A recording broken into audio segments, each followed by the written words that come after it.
ဒီမှာရှေ့သားနေပြီနော်ငါညံမကောင်းလို့ဘယ်တော့ပြောလဲကိုမဆက်ကောနော်စကားတော့တရားပါတယ်တဲ့လား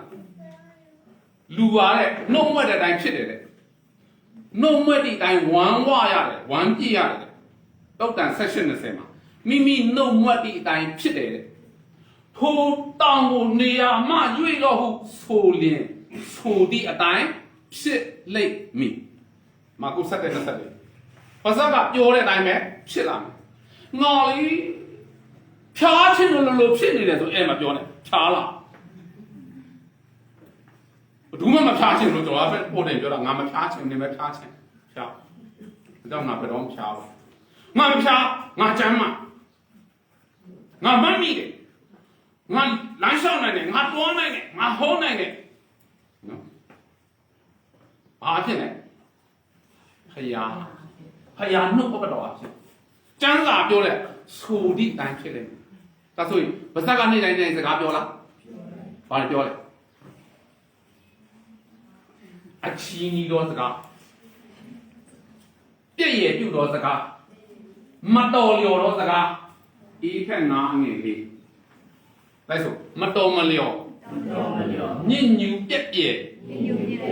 ပြည့်ရည်ပြုသောစကားကိုပယ်၍ကျေးဇူးတော်ချီးမွမ်းခြင်းစကားတို့တာသုံးဆောင်ကြလော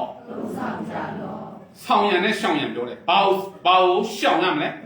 မတော်မလျော်တဲ့စကားညဉ့်ညူတဲ့စကားပြည့်ရည်ပြုတဲ့စကားဆရာဖြတ်ပြောနေတာပါဖြစ်နိုင်မှာအဲ့ဒါပြည့်ရည်ပြုတဲ့စကားဘုရားစကားမယုံရင်ပြည့်ရည်ပြုတဲ့စကားတုတ်တန်ကျမ်းပါလေဘုရားစကားကိုမထီမဲ့မြင်ပြုတော်ပြည့်စည်မဲ့တုတ်တန်73မှာဘုရားစကားမှနေမယုံရင်နေယုံစရာပြုစကားပဲရှိတယ်ဟဲ့စာတန်စကားပဲရှိတယ်စာတန်ရဲ့တပည့်ကတော့လက္ခဏာဆရာတို့ဘေဒင်ဆရာတို့ဘိန်းတော်ဆရာတို့တူလီမူလီလျှောက်ပြောတဲ့ဆရာတို့ဟိုမှာတွားတော့နေက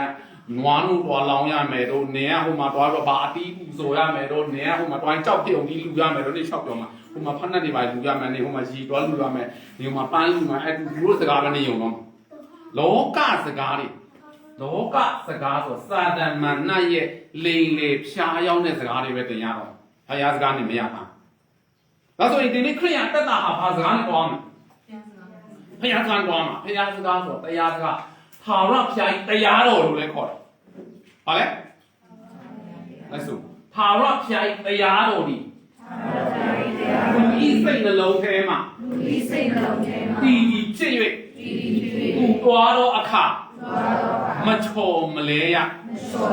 ထာဝရဘုရားတရားတော်ဒီဤစိတ်နှလုံးထဲမှာတည်ဖြစ်၍တွားတော့အခါမချော်မလဲရဘုရားရဲ့စကားတော်ကိုစာအုပ်ထဲမှာပဲတည်လို့မရဘယ်မှာတည်ရမလဲစိတ်နှလုံးဆိုတာလေရင်ခုန်ဖို့တစ်ခုတည်းပေးထားတာမဟုတ်ခံစားဖို့တစ်ခုတည်းပေးထားမှာမဟုတ်ဘာတော့လဲဘုရားရဲ့စကားတွေကိုတွင်းဖို့တောက်တန်ကျမ်းမှာဆိုငါစကားကိုနှလုံးတွင်းလို့နှလုံးတွင်းနဲ့စောင့်ထားလို့အဲ့လိုပြောတာနှလုံးမကြည့်တော့ပြောမယ်စိတ်မချမ်းသာဆိုဘုရားစကားနှလုံးတွင်းစိတ်မချမ်းသာရင်စိုးရိမ်နေပူပန်နေဆိုဘာစကားနှလုံးတွင်းမလဲဘုရားစကားကြီးကျမ်းမာခြင်းလည်းပေးတယ်ဟာလေလုယာအာမင်ကြည့်လိုက်စို့ထာဝရဘုရားတရားတော်ဒီသူဤစိတ်နှလုံးထဲမှာတည်ဖြစ်၍သူတွားတော့အခါမချောမလဲရသူတရားစကားကိုတွေ့ရတော့သူတို့ဒီ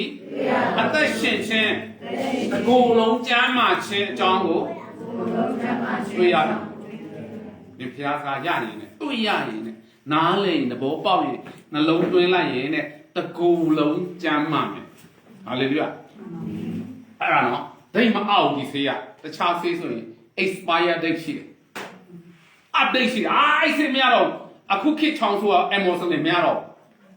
လုံးဝမတူတာ Amazon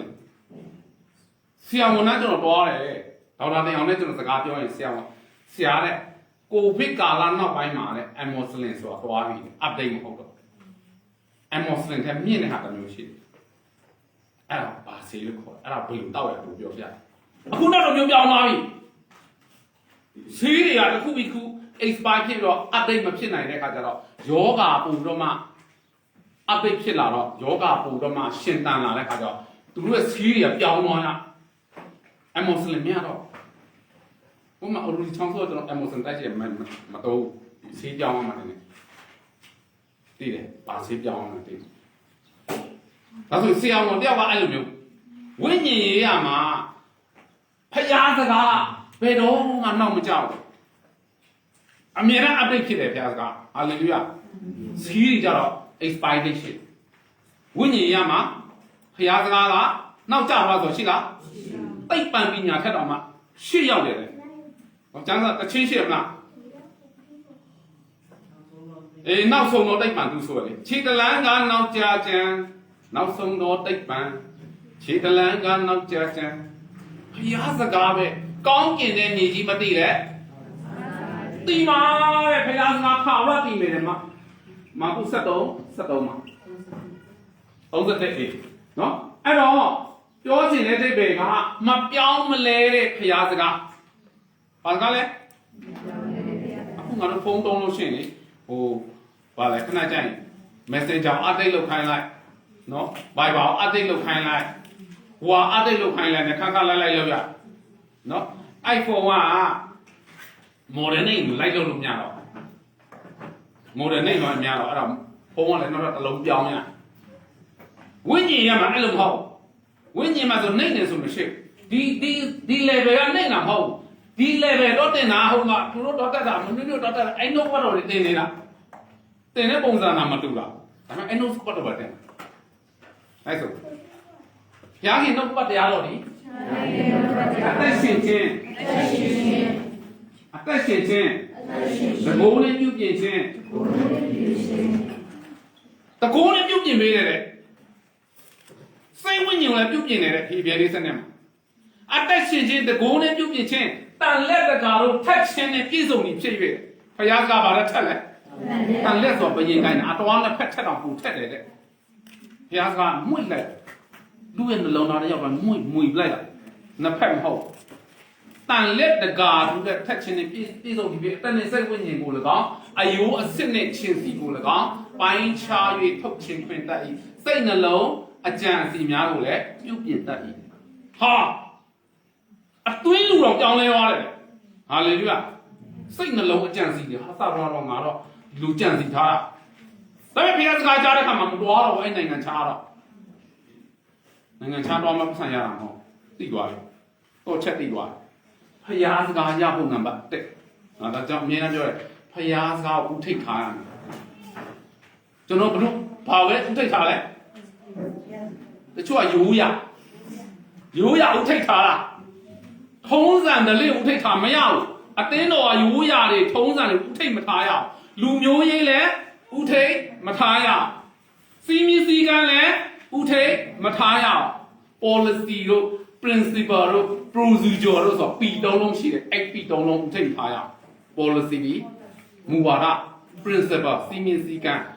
principle ဒါလည်းစီမီစီကနော် policy ရဲ့ principle ရဲ့ procedure လောက်ထုံလုံးနီးတော့နေ့ချင်းတင်းတော့ဆိုလောက်ထုံလုံးနီးအရင်တောင်းတယ် procedure အရာလောက်ထုံလုံးနီးရဆိုပြောမူရလောက်လိုက်တဲ့အခါမှာမူတိုင်းလောက်တယ်ဒါပေမဲ့ဒီလူပြောင်းငါ့ရဲ့အမျိုးဆိုမူလူခင်တော့မူလေးကိုပြင်လိုက်အဲ့လောက်တွေကမူလဲဆွဲထားတယ်ကိုယ်တိုင်လည်းလိုက်လာလားမလိုက်နိုင်အဲ့တော့ဖျားအဲ့ဒါမကြက်လူမျိုးရေးနဲ့မတော်ပီတုံးလုံးနဲ့မတော်ရအောင် policy ရဲ့ principle ရဲ့ procedure ရဲ့မတော်ရအောင်တဲ့အဲ့ပီတုံးလုံးရှောင်ရမယ်ဘာနဲ့တော်ရမလဲတဲ့လားဖျားစကားနဲ့တော်ရမှာ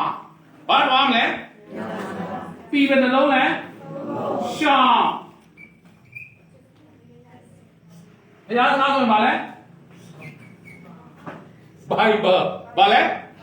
DIBLE Bible ကိုဆောင်းရမှာဆောင်းအားလုံးလဲဆောင်းတာနော်လက်နဲ့ပဲတဲ့ဘုရားစကားဆိုတာစာဒမနာတခင်ရှုလာစုံစမ်းတဲ့ချိန်မှာလေတခင်ရှုပါနဲ့ဗာလက်နဲ့ကြီးနဲ့ထုတ်တုံးလိုက်တယ်ကျမ်းစာလာဒီကပြီးပြီလေတစ်ချက်ပဲမင်းဘုရားစကားကိုလာပြီးတော့လုံတိုးပူလျှော့မလုံးနဲ့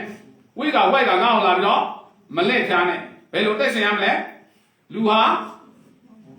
မုံအားဖြင့်အသက်မမွေးရဘယ်လိုလဲဘာနဲ့အသက်မွေးရမလဲတရားစကားနဲ့အသက်မွေးစာရမဏေကိုတရားပြန်ဟောလိုက်တာအဲ့ကမှသူလည်းလစ်သွားတယ်စာရမဏေကိုလစ်သွားဆိုရင်ငါတို့လည်းယေရှုကင်တဲ့လက်နဲ့ကြီးကိုကင်ရမှာဒါပေမဲ့အဲ့လက်နဲ့ကြီးဘယ်မှာတိတ်ထားလဲကျမ်းစာဘယ်မှာထားလဲခရစ်ယာန်တွေပြောမေးလိုက်မယ်ကျမ်းစာအုပ်ဘယ်မှာထားခေါင်းအုံးပြီးမှထားလို့ရှိလားဒီခေါင်းပြီးမှထားမှာဒီပြောဆရာကမှခေါင်းပြီးမှထားအိမ်မပြောဖတ်လိုက်အိမ်ပြောတော့ကဲတော့မဟုတ်ဘူးလို့ကျမ်းစာဖတ်ရင်အိမ်ပြောတော့တကယ်တော့အမားယုံလာလေအမားကြားတော့နော်အဲ့တော့တကယ်တမ်းဖျားနှုတ်ပတ်တော့ရှေ့မှာထားရင်တဲ့အောင်မြင်ကြည့်ဒါဝိဒ်ကပြောလေဆာလံ119 105မှာလိုက်စို့နှုတ်ပတ်တော်ဒီဒီလိုရှေ့မှာမိခွက်ဖြစ်၍နှုတ်ပတ်တော်ဘာနဲ့နိုင်လဲမိခွက်ဆိုတာပဲမှာထားမယ်ပြောအေးကိုရှေ့မှာထားမှာရှေးလူကြီးတွေမှာဒီမိခွက်ကိုရှေ့မှာထားတော့တော့ရမိခွက်ကန်တော့ရတရုတ်မျိုးဆိုမိဘုံလေးနဲ့အလိုလေးကျိုးလေးနဲ့အဲ့လိုတော့မိခွက်ကိုနောက်မှာထားလို့ရလားအဲ့နောက်မိလေးမယ်နော်မိခွက်နောက်မှာထားတဲ့ခရိယန်နှုတ်ကတော့ရှေ့မှာမထားဘာပဲရှေ့မှာထားလဲပြီသုံးလုံးဘာလဲပြီသုံးလုံး policy principle procedure ဒါစီမင်းစီကနေလှုပ်ထုံလှုပ်ပြီးတွေနဲ့ပဲသွားဖျားမကြိုက်ဘူးတဲ့ကဲအဲ့ကျမ်းပိုက်ရှင်နော်ဖျားမကြိုက်လေအဲ့ဒါအကုန်ဖြောက်တယ်အော်လော်တဲ့နှစ်ရှစ်ဖတ်ရလူအဆက်ဆက်ခံတဲ့နီးဥပဒေသားနောက်ကိုမလိုက်ကြနဲ့တဲ့ခရစ်တော်ဤတရားအတိုင်းလိုက်ကြတော့တဲ့လူဆက်ဆက်ခံတဲ့ပြီသုံးလုံးရှိတယ်မလိုက်နဲ့တဲ့ဘာလိုက်ရမလဲခရစ်တော်ဤတရားကဖတ်အော်လော်တဲ့နှစ်ရှစ်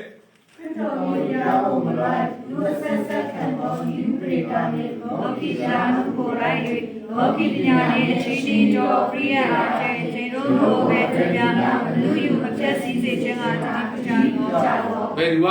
policy တွေ principle တွေ procedure တွေအစားထိုးလိုက်လဲစာဒမဏအစားထိုးလိုက်တယ်သူကလက်ဖြားတယ်ဘယ်သူမျှနေတော့ကိုမလက်ဖြားစေခြင်းကတတိပြုကြတော့တဲ့ဒါဆိုရင်စာဒမဏကဘာအစားထိုးခဲ့လဲအာရနဲ့အေဝါဘာအစားထိုးခဲ့လဲနုစားလိုက်မတည်ဘူးဖျားကဲ့တို့ဖြစ်မယ်ကဲအစားထိုးလိုက်တဲ့စကားကဘာလဲအစ်စ်မဟုတ်တော့ကဲ့တို့နူးဒါလေးလိမ့်လိုက်ထက်မဟုတ်ကဲ့တို့ဖြစ်မယ်ဆိုတကယ်ဖြစ်လားကဲ့တို့ပဲနော်အတုပဲမိတ်တူပဲရကဲ့တို့ဆိုတာမိတ်တူ copy ပဲရဒါဆိုရင်အစစ်ရဖို့လို့လား copy ရဖို့လို့လားအစစ်ရဖို့အေး copy နဲ့အသက်မရှင်နဲ့ဘေးရသူပြောလိုက်မိတ်တူနဲ့အသက်မရှင်နဲ့လို့ပြောလိုက်မိတ်တူနဲ့တချို့တရားဟောချက်မိတ်တူဖြစ်တယ်လားဟိုဂျိုးဆက်စပရင့်ရဲ့တရားဟောချက်ကို print ထုတ်ပြီးတော့မှပြန်ဟောတာဂျိုးရဲ့အော့စတင်ရဲ့တရားဟောချက်တွေကိုဖတ်ပြီးတော့ပြန်ဟောတာသူ့ရဲ့စာအုပ်တွေလည်းထွက်တယ်လေကျွန်တော်ဖတ်တယ်ကျွန်တော်ဘယ်တော့ပြန်ဟောကျွန်တော်ကအမူရင်းမဲ့တင်တာဖယားကိုဖွင့်ပြတယ်လို့တော့တင်ဖယားပြီးတော့တုတ်တန်ချမ်းနဲ့ပြောကိုဆိုင်တဲ့ရေအိုးတောင်းပါကိုဖယားရှင်ဖွင့်ပြတယ်လို့တော့လူတိုင်းမှာရှိတယ်အဲ့ဒါပဲပြောသူများကမိတ်ကူမစွဲနဲ့သူများရဲ့တက်တိတ်ချန်ထဲလည်းမိတ်ကူမစွဲနဲ့သူများနိုင်ဝညင်းချင်းလို့လည်းမိတ်ကူမလုံးနဲ့ဖယားလုံးလောက်ခိုင်းလို့အဲ့ဒါတိချနော်အဲ့တော့ကိုဖျားပေးတဲ့နှုတ်ပတ်တော်ကိုကပြောရင်တဲ့သူများပြောင်းလဲမယ်တဲ့ဟာလေလုယာအကြောင်းလေတင်ဖျားတင့်ပေးတဲ့ကိုယ်တိုင်နှုတ်ပတ်တော်ရဖို့နင်ပါနဲ့အချိန်ယူဖို့လို့လဲဖျားရဲ့နှုတ်ပတ်တော်နဲ့အချိန်ယူရမယ်မွေ့လျော်ခြင်းရှိလို့မွေ့လျော်အဲ့လိုမွေ့လျော်ရင်ဖျားနဲ့နှုတ်ပတ်တော်မယ်အဲ့နှုတ်ပတ်တော်ကအသက်ရှင်ခြင်းတကူလုံးကျမ်းမာခြင်းကောင်းကြီးကိုဖြစ်တယ်ကောင်းကြီးနော်လောကရဲ့စီးစိမ်ဥစ္စာငွေကြေးဆိုတာအဲ့ဒါမိုင်းတာပဲမိန်းကပြောထားတာတကူလုံးကျမ်းမာခြင်းနဲ့အမှားစကားရှိလေအာရောချံပရမန်လာပန်ကျမ်းမာခြင်းဒီလက်တပါတချို့ကကျမ်းမာခြင်းမရှိတော့ငွေတော့ရှိတယ်ကျမ်းမာခြင်းတော်တော်ပြီးတော့ဝယ်ရသူကတော့ငွေတော့ရှိတယ်နှုတ်ကတော့မရှိအဲ့တော့ဘာလုပ်ရလဲနှုတ်ကတော့ဝယ်ရတာစာအုပ်ဝယ်ရတယ်ဖတ်ရတယ်အဲ့ထဲဒေါင်းလုဒ်ဆွဲရတယ်အဲ့ဒါဟိုက ဝေရအခုဒီနေ့ကျွန်တော်လည်းပဲတမာပြားကိုဝေရမယ်ကျမ်းစာပြောလေတုတ်တန်23မှာလိုက်ဆိုတမာပြားကိုဝေတော့မယောင်းနဲ့တမာပြားကိုဝေတော့မယောင်းနဲ့ဘာဝေရမယ်ပြောတမာပြားပြီးဖို့ဘာဝေရမယ်တမာပြားကိုဝေတုတ်တန်23တမာပြားတိဖို့နေဝေရမယ်ကဲလိုက်ဆိုအချိန်နဲ့ဝေရမယ်နှလုံးသားနဲ့ဝေရမယ်စာငတ်ချင်းနဲ့ဝေရမယ်ကဲဘယ်လိုဝေရမလဲပြောအချိန်နဲ့ဝေရမယ်နှလုံးသားနဲ့ဝေရမယ်စာငတ်ချင်းနဲ့အခုဝေနေတာနေတမတရားကိုဝေချင်အချိန်ပေးရတယ်အခုအနည်းဆုံးဆရာကျမ်းစာနဲ့ဆိုမိနစ်40ဝေရတယ်ကိုညင်းပေးရတယ်ဘိုက်စာတာလည်းညင်းပေးရတယ်ရေငတ်တာလည်းညင်းပေးရတယ်ရှူရှူပေါက်ချင်တာလည်းညင်းပေးရတယ်ဘာနဲ့ဝေရလဲအချိန်နဲ့ဝေရတယ်အဲ့လိုဝေလိုက်နေကျမ်းမာတော့တာဖြစ်တယ်ဟာလေလုယာနော်ကျွန်တော်ပြောတယ်အနာရောငြိမ်းချင်း၅မျိုးမကရှိတယ်လို့တမာတရားကိုရရင်လည်းကျမ်းမာတယ်လက်တင်ဆုတောင်းရင်လည်းကျမ်းမာတယ်ယုံကြည်ရှိရင်လည်းကျမ်းမာတယ်နှက်ဆိုးနဲ့ထုတ်လည်းကျမ်းမာတယ်စီလူးတော့ဆုတောင်းလည်းကျမ်းမာတယ်ကျမ်းမာခြင်းပြီးတဲ့နီလန်ကျမ်းစာတွေမှာအများရှိတယ်အဲ့ထဲကတမာတရားကိုဝင်လေကျမ်းမာဟာလေလုယာဒါကြောင့်ရောက်စဉ်တက်တာမှာတမာတရားသိဖို့ဘာဝယ်ရမလဲတမာတရားဝယ်ဘယ်လိုဝယ်ရမလဲရှင်နဲ့ဝယ်ရမယ်နှလုံးသားနဲ့ဝယ်ရမယ်စာငတ်ခြင်းနဲ့ဝယ်ရမယ်ရောက်စဉ်ဖျားရှင်ကောင်းကြီးပေးပါစေအာမင်